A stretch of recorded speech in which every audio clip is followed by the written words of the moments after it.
I spent 24 hours with Nintendo's most expensive console ever, the Switch 2. From commuting to couch gaming, I put it through a full day of real-world use. So, is it worth the hype or should you hold off? This is the honest, no-fluff review I wish I saw before buying. Let's begin. First, let's see what's in the box. I'll show you the Switch 2 highlights, what made me buy it, and I'll discuss later in the video if it lived up to expectations. Here's the console with a 7.9-inch LCD monitor. The screen is an OLED, but let's see how good it is. It comes with 256GB of internal memory, so I won't have to buy a new microSD express card for a while. There's two USB-C ports, one for a webcam and one for charging. The battery life of the Switch 2 is 2 to 6 hours compared to the Switch 1, which could last 4 to 9 hours. I'll be testing how long the battery lasts today. There's two new Joy-Cons that Nintendo said they rebuilt from scratch with new HD rumble. Will this avoid Joy-Con drift? We'll see. The new dock with a new internal fan. It can stream 4K to the monitor with HDR support. Cable management with a new LAN port for Ethernet. And the normal grip and wrist accessories. The Switch 2 is fully charged and the display is on the brightest setting. I'm going to pop it into my tomtoc slim case and let's start our day. I had a quick play on the Switch 2 on the journey in. The console is pretty big, so unless you have a seat, it's hard to hold and keep your balance.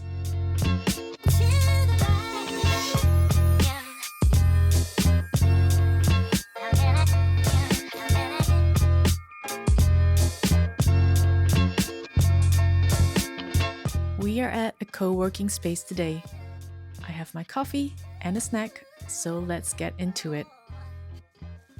The handheld mode is really good.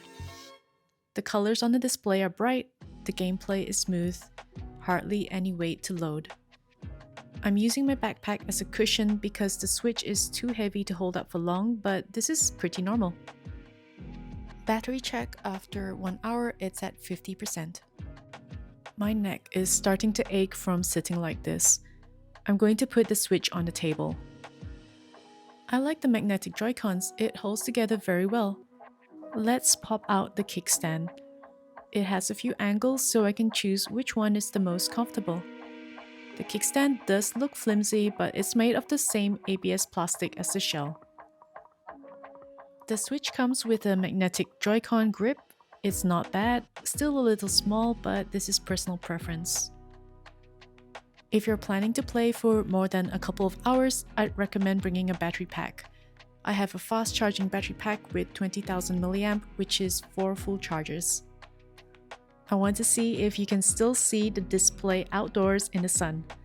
For comparison, this is the Switch 1 at the brightest setting, and the verdict for the Switch 2 is it's a lot better.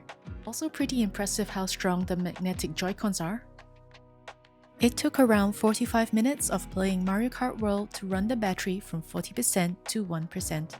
There's so much info floating around that I made a cheat sheet comparing the Switch 2 OLED and Switch 1. Please screen cap if it's useful. These are the games that I played on the Switch 2 and a side-by-side comparison with the Switch 1. Both are on the brightest settings. For all of the games, the colors were more vibrant and loading was much faster. Gameplay felt smoother, although obviously you could see it more in games with high frame rates than say in Animal Crossing. The good news is that almost all, like 99% of the Switch 1 games can be played on the Switch 2. But always check the Nintendo website for our latest info and to download any upgrades. Some upgrades are free, some are paid, but you do get additional features. The Switch 2 features Game Share, where you can share and play games together with local users or friends online.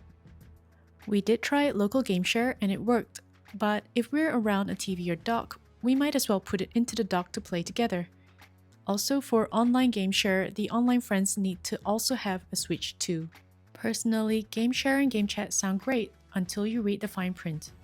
Game Share only works on certain titles, you have to pay extra for the Nintendo Online subscription, and your friends also need a Switch 2 and subscription. So it is next gen, but only once you and your friends tick all the boxes. So let's recap. Better visuals and performance. The HD Rumble is quieter than the Switch one. It's more a deep feeling than the slightly jittery feeling of the Switch one. The dock supports 4K HDR and up to 120 frames per second. Things look nice. And that's my professional opinion as someone who adjusts brightness by eyeballing it. The Switch one has served us well, and it's still good enough in dock mode. Just maybe don't look at them side by side. The Switch 2 is a must-have, whether you get it now or later.